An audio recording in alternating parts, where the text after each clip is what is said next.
This holiday season, a Mid-South church is feeling both kindness and generosity after a burglar stole dozens of toys for less fortunate children. Good evening, I'm Mary Jo'ola. Now, this guy seen on surveillance took off with the donations from Millington First United Methodist Church. But of that bad came a lot of good in return. Local 24 News reporter Brad Broders explains. Once those in the greater Millington community found out about those stolen toys, they didn't hesitate in replenishing the supply.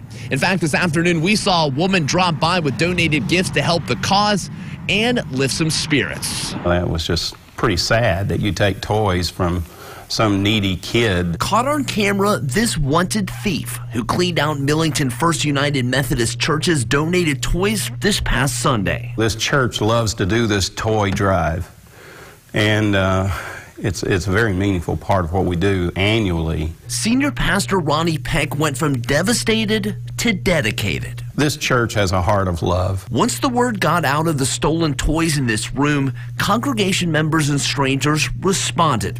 These replaced gifts now sit in another section of the church. It's just been a tremendous feeling to know that people are watching, they want to help, and they're going to do whatever they can to make sure that we recover what we lost. And I just hope it brings some smiles to some of the kids that are less fortunate this year. Bambi Harmon understood that goodwill and brought in this bag of teddy bears. I was like, well, we have all these bears. Let's get the word out there and get some of these sold and then donate them over to the church so the kids will have something for Christmas. That senior pastor told me if he could talk to that toy thief, he would forgive him and also offer assistance in the number of ministries this church offers. Reporting in Millington, Brad Broders, Local 24 News.